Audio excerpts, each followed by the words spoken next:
तरुणाई के इस पौरुष से युग का इतिहास बदलता है। जिस ओर जवानी चलती है उस ओर जमाना चलता है। आज के पॉडकास्ट के जो गेस्ट हैं उनका नाम सुरेश व्यास है। सुरेश व्यास जी विगन हैं सिंस 2021 से, और वो एक कंटेंट क्रिएटर भी हैं। इंस्टाग्राम पे सीकिंग सुरेश के नाम से शायद आपका आईडी है, शायद मैं गलत ना हो तो। और यूट्यूब पे आप सुरेश व्यास नाम से अपना एक चैनल रन करते हैं, जिसमें आप वीगनिज्म से संबंधित जानकारियाँ प्रोवाइड कराते हैं। और मैंने खुद ही वहाँ पर देखा कि आपने बहुत बेहतरीन और क्रिएटिव तरीके से अपनी बातों को वहाँ पर रखते हैं, और वो आसानी होता है किसी भी ऑडियंसेस को वहाँ से कुछ न कुछ चीज़ें सीखने के लिए। और आचार्य प्रशांत को आप सुनते हैं, उनसे आप बहुत मोटिवेटेड रहते हैं, इंस्पायर्ड रहते हैं। आपने ग्रेजुएशन करा है और आप आगे गवर्नमेंट एग्ज़ाम्स की तैयारियाँ भी करते हैं और तमाम चीज़ें भी करते रहते हैं। और मैं इस पॉडकास्ट का शुरुआत करना चाहूँगा आपके थोड़े-से और परिचय के साथ। आप इंदौर से हैं, मैं चाहूँगा कि आप अपने मुख से अपना परिचय दें और कुछ त्रुटियाँ मुझसे रह गई हो तो।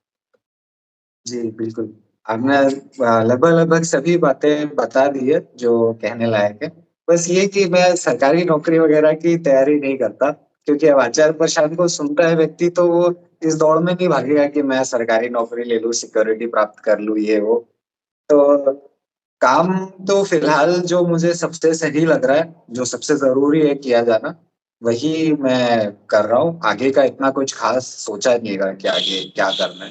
फिलहाल जो ठीक लग रहा है, उस पे लगा हूँ। बाकी आपने सही बताया, 22 वर्ष मेरी उम्र है और पिछले साल से ही मैं फरवरी से ही वीडियोज़ बनाना शुरू किए थे मैंने।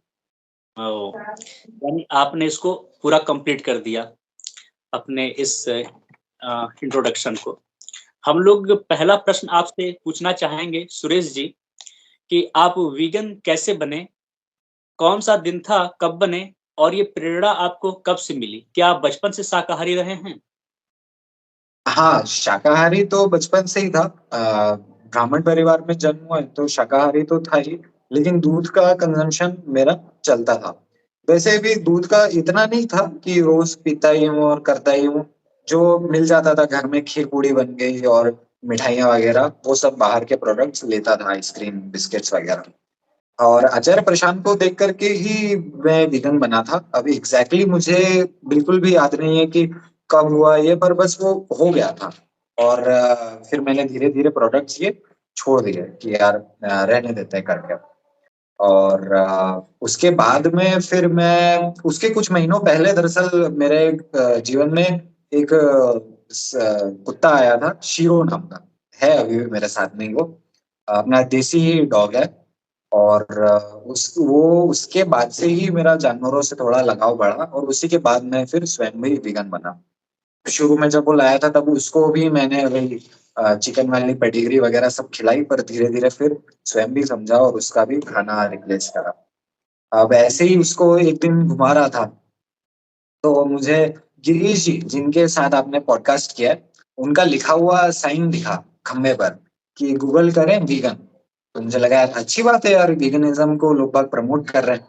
अब जब मैंने गूगल किया वहीं पर खड़े-खड़े, तो वीगन के नाम पर मुझे हिंदी में कोई इन्फॉर्मेशन मिली ही नहीं।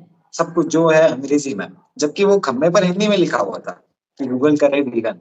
लेकिन हुँ, हिंदी में कोई जानकारी थी नहीं कहीं से कहीं तक। तो वहीं से मुझे लगा कि यार हिंदी में ना अपने को वीडियोज़ बनाना चाहिए। और जनवरी में वीगन बना था और उसके अगले महीने से वीडियोज़ बनाना शुरू कर दिया। हुँ। दूसरा प्रश्न हम आपसे ये करना चाहेंगे कि आपने जस्ट बताया कि आप हिंदी वीडियोज़ की शुरुआत करी आपने अपने चैनल से और इंस्टाग्राम पे भी। फिलहाल में आप इंस्टाग्राम और यूट्यूब पे वीगनिज़्म का बहुत सारा वीडियोज़ बनाते रहते हैं, उसके सिद्धांत का। तो ये जो वीगनिज़्म के बारे में जो आप जानकारियाँ देते हैं, ये भाव आपको कहाँ से आया? और क्या लगता है ऑनलाइन एक्टिविज़्म कितना फ़ायदेमंद हो सकता है भविष्य में? मुझे लगता है ऑनलाइन एक्टिविज़्म ही सबसे ज़्यादा फ़ायदेमंद होने वाला है। क्योंकि ऑफ़लाइन में आप ज़्यादा लोगों से ज़ाहिर-सी बात है ज़्यादा लोगों से एक साथ में नहीं जुड़ पाते हो। पर ऐसा भी नहीं है कि ऑफलाइन किया ही नहीं जाना चाहिए। शुरुआत में मैंने यही किया था कि मैं केवल ऑनलाइन ही एक्टिविज्म करता था, लगभग शुरुआत के साल भर। लेकिन उसके बाद फिर मैं ऑफलाइन भी जाने लगा, जो इंदौर में दूसरे एक्टिविस्ट हैं उनके साथ में, और जैसे कॉलेजेस में सेशन वगैरह कंडक्ट करना हो गया, और उसे फिर रिकॉर्ड करके उसके बारे में इंफॉर्मेशन, फोटोज वगैरह क्लिक करके वो ऑनलाइन शेयर करता हूँ। तो मुझे लगता है उससे दोनों का अपने को बेस्ट ऑफ बोथ वर्ल्ड्स मिल जाता है। आप ऑनलाइन लोगों, कई लोगों के साथ एक साथ शेयर कर देते हो, और ऑफलाइन जो चीजें आप घर में बैठ करके व्यक्ति कितने तरह के वीडियो बना लेगा, पर आप कॉलेज में जाते हो, इंटरेक्शन होता है, तो वो भी लोगों को देखने में अच्छा लगता है, वो और लोगों तक बात पहुंचती है। हुँ, हुँ। आपकी वीडियोज़ मैंने देखी, बहुत ही एंगेजिंग होती हैं और बहुत ही क्रिएटिव तरीके से आप उसको बनाते भी हैं। मेरा और कुछ ऑडियंसेस का ये जानना था कि आप वीडियोज़ बनाने के लिए किन सॉफ्टवेयर्स का यूज़ करते हैं और क्या टेक्निक्स यूज़ करते हैं कि आप इतना बढ़िया उसमें एडिटिंग कर लेते हैं? मैं वीडियोस बनाने के लिए, मेरे पास में विंडोज है और दो सॉफ्टवेयर होते हैं वीडियो एडिटिंग के, प्रीमियर प्रो और After Effects. Premiere Pro basic video editing के लिए, और आफ्टर इफेक्ट्स जो एनिमेशन वगैरह उदाफंदी चलती रहती है, बॉल इधर उधर जा रही है, वो उसके लिए। तो शुरुआत में मैंने केवल प्रीमियर प्रो से ही शुरुआत की थी, और सब कुछ करते करते ही सीखा है। मुझसे ये सवाल बहुत ज्यादा आता है कि अरे वीडियोस इतने अच्छे कैसे बना लेते हो, ये वो। तो मैं उन्हें यही कहता हूँ, भाई तुम प्रीमियर प्रो का जो बेसिक्स है ना, वो यूट्यूब से ही सीखो और बस बनाना शुरू कर दो। जिस भी तरह के तुम वीडियोस बना रहे हो, आप अगर देखेंगे जो अभी के जो कमेंट सेक्शन में इतनी तारीफ होती है कि अरे ये वीडियो ऐसा है वैसा है, और जो शुरुआत में पहला वीडियो जब मैंने बनाया था, उस पहले वीडियो में और इस वीडियो में जमीन आसमान का अंतर है। तो ये करते करते ही सीखा है, 2 साल से पहले वीडियो में बनाया, फिर उसमें थोड़ा इम्प्रूवमेंट करा, लगा कि यार ये चीज सुधर सकती है, वो सुधार किया। फिर बैकग्राउंड ये लैंप वगैरह लेकर के आया, मुझे लगा कि और इसमें सुधारा जा सकता है। तो सीढ़ी दर सीढ़ी सीखते सीखते ही, करते करते ही सीखा है ऐसा। तो और यही प्रीमियर प्रो और आफ्टर इफेक्ट्स, इसमें कोई बहुत रहस्यमय जादू नहीं है, करते करते सीख गया। लैपटॉप की आवश्यकता पड़ती होगी इसके लिए? हाँ, लैपटॉप में भी किया जा सकता है। शुरुआत मैंने लैपटॉप से ही की थी, पर उसके बाद में फिर लोगों का साथ मिला, तो संस्थाओं का साथ मिला, तो अब कंप्यूटर है मेरे पास में, तो वो कंप्यूटर से ज़्यादा आसानी पड़ती है। 2 स्क्रीन्स वाला है, तो जल्दी उसमें काम हो जाता है। पर हाँ, शुरुआती जो 4-5 वीडियोस थे, वो लैपटॉप से ही बनाए हैं मैंने। जिनके पास लैपटॉप ना हो, तो क्या मोबाइल से भी कुछ वीडियोज़ बना सकते हैं क्या? हाँ, मोबाइल से भी बना सकते हैं। व्यक्ति में थोड़ा सीखने की चाह होना चाहिए, मोबाइल में थोड़ा-सा आपको सीखना पड़ेगा, और स्क्रीन ऑब्वियसली छोटी होती है मोबाइल की, तो आपको थोड़ा ध्यान से उसको करना पड़ेगा। पर हाँ, काइन मास्टर नाम का ऐप बहुत ज़्यादा प्रचलित है एंड्रॉइड के लिए, और शायद आईओएस पर भी है। उससे आप बहुत अच्छे वीडियोज़ बनाए जा सकते हैं, बहुत ही अच्छे, अगर उसको आप सीखें तो। प्रीमियर प्रो की तरह ही काम करता है वो भी। तो ऐसा नहीं है, करने वाला व्यक्ति हो तो वो फ़ोन से भी कर सकता है।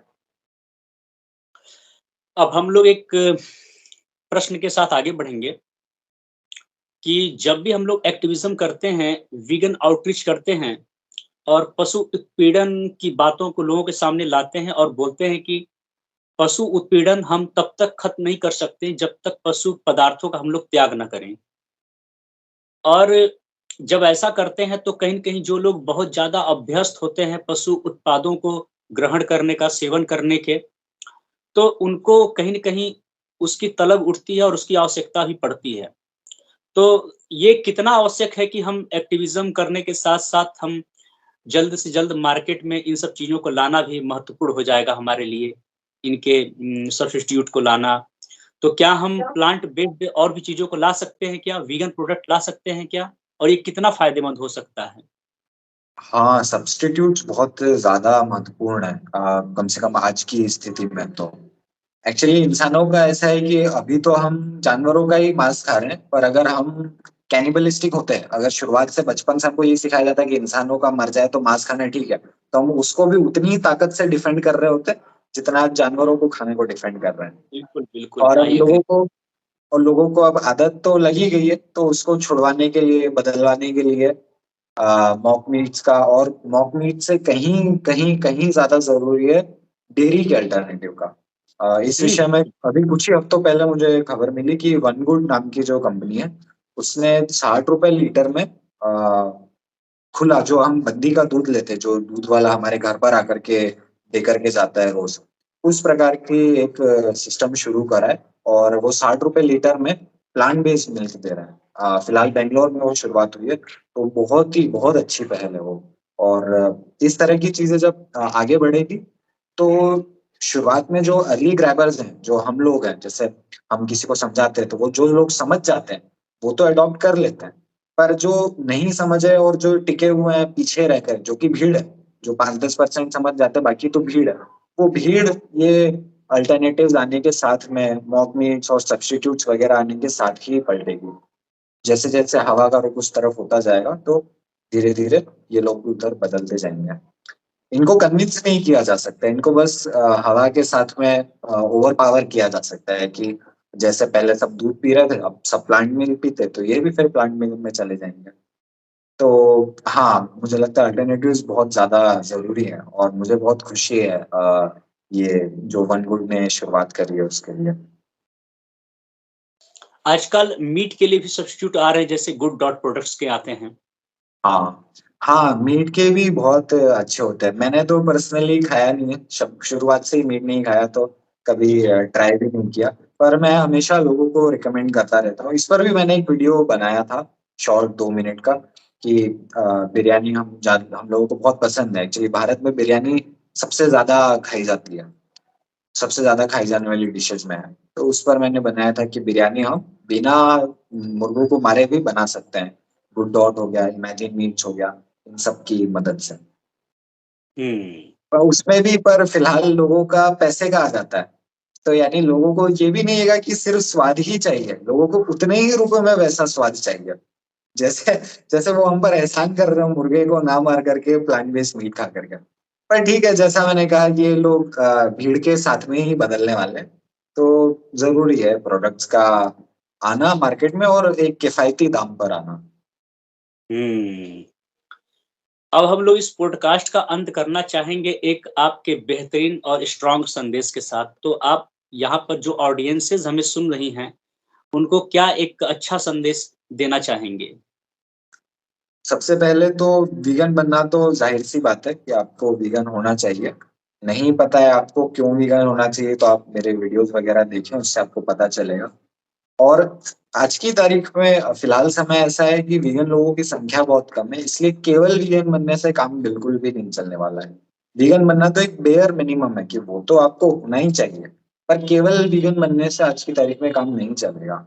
जरूरी है कि हम एक्टिविज्म में उतरें।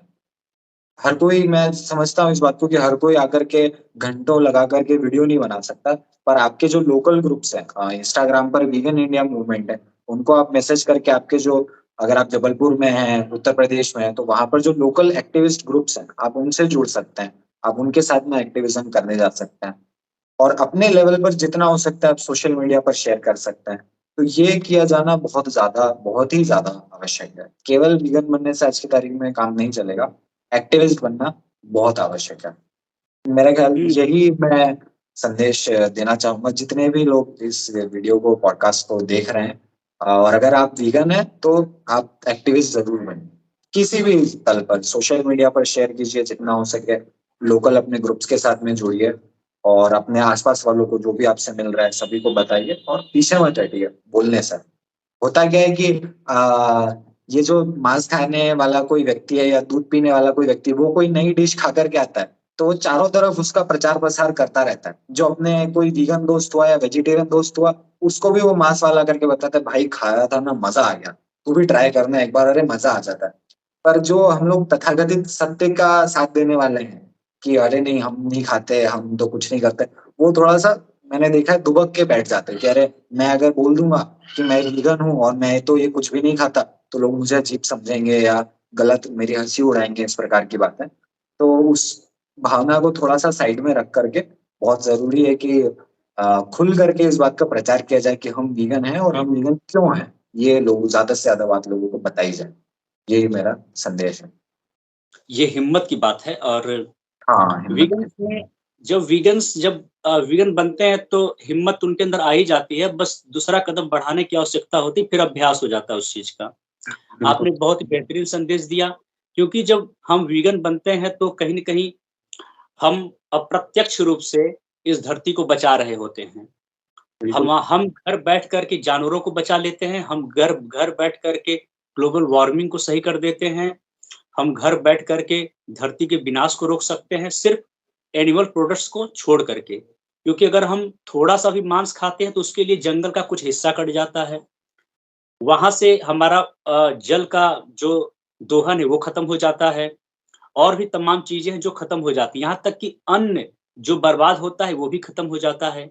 यानी हम बैठे-बैठे सारी चीज़ों को सुलझा सकते हैं। तो आपने बताया कि पहला स्टेप है वीगन बनें, दूसरा ये है कि आप ऑनलाइन आप एक्टिविज़्म करें। एक्टिविज़्म में अगर आप ऑनलाइन करते तो बढ़िया है, ऑफ़लाइन करते तो सोने पे सुहागा है। और ऑनलाइन, ऑफ़लाइन के साथ-साथ किसी डॉग्स, किसी एनिमल का रेस्क्यू करवा देते तो वो और भी बेहतरीन है। और तो भी इस तरीके से हम आगे बढ़ेंगे।